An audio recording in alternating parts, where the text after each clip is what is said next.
She's the one, a masterpiece.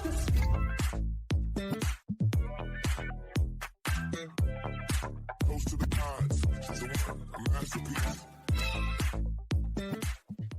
Hi, I'm Lloyed Lobo, co-founder at Boast AI and Traction. My journey started as an engineer, and I transitioned my career in product and growth at a number of venture-backed companies.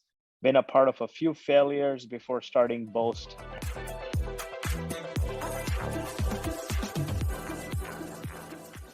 Boast AI is a fintech platform that enables innovative businesses to get money from the government.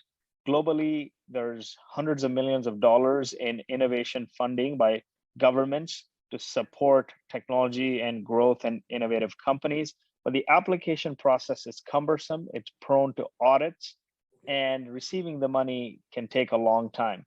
Boast AI streamlines and automates that process so innovative businesses can get more money faster for less time and risk, so they can grow faster and innovate faster.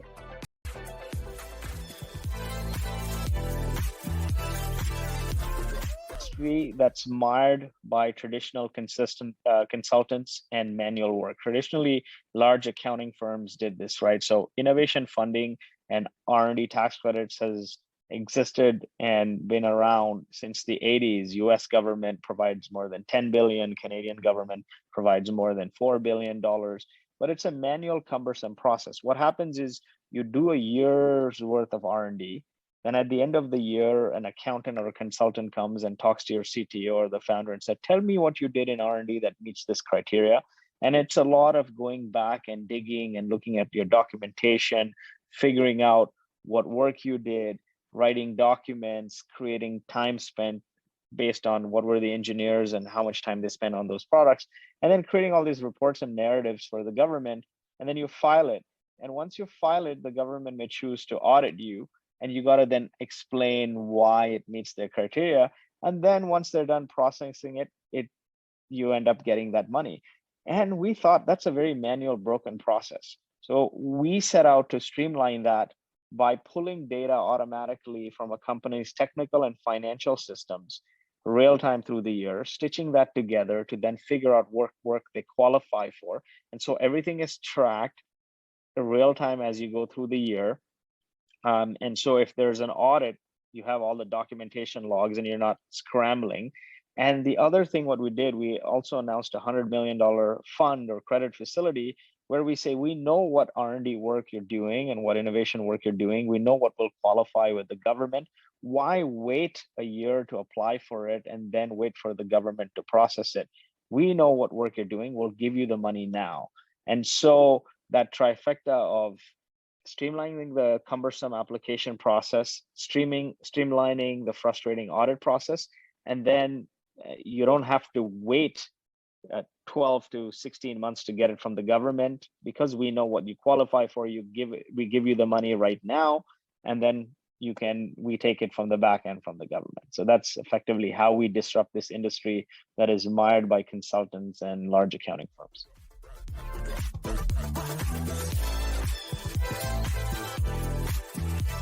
Two venture-backed failures, one as a product leader, one as a growth leader, and then started a company, was a part of founding team of another. They're all raised money in some forms.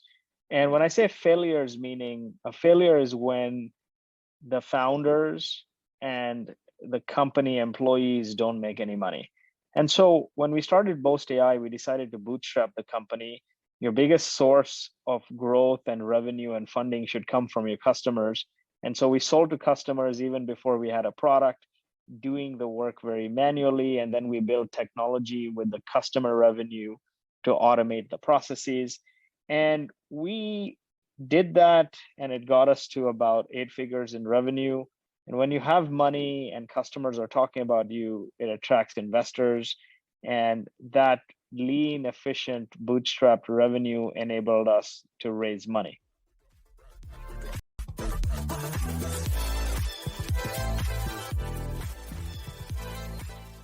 From my learnings across failures and Boast doing well and building Traction, which is a large community of 100,000 founders, is startups are built in phases. And oftentimes what happens is founders get very distracted. They're like, okay, I build this product, I got to get customers, I got to figure a channel, I got to scale. They try to do too many things at once. Focus is the most important thing. One kind of customer coming through one kind of channel, getting one kind of value can take you very far, number one.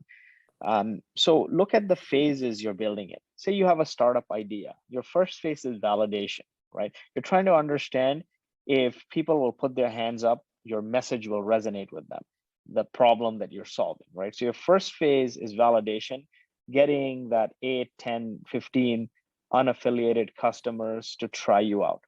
Your second phase is product market fit. People have said they're going to try it out. Now let them use the product and make sure they're engaged. They're using the product, whatever your North Star metric is. If you want them to engage in the product every day to get value, or if it's every month, whatever it is, make sure you have engagement and high retention. Then you move to product channel fit. You figure out one repeatable, scalable channel to acquire customers.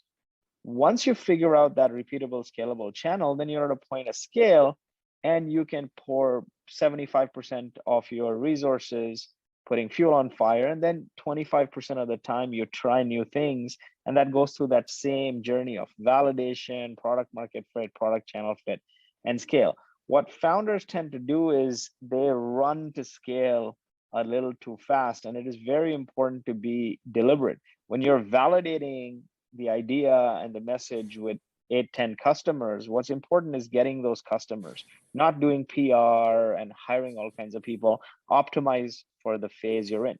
When you're product market fit, you're optimizing for retention. So it's important you understand the leading indicators of retention. And in those early days where you're at validation and trying to get to product market fit, I recommend founders learn to acquire customers themselves versus going and hiring. If you don't have product market fit and you try to bring on people to help you with customer acquisition, what's going to happen is if you're churning customers, then the people you bring on are going to get very frustrated.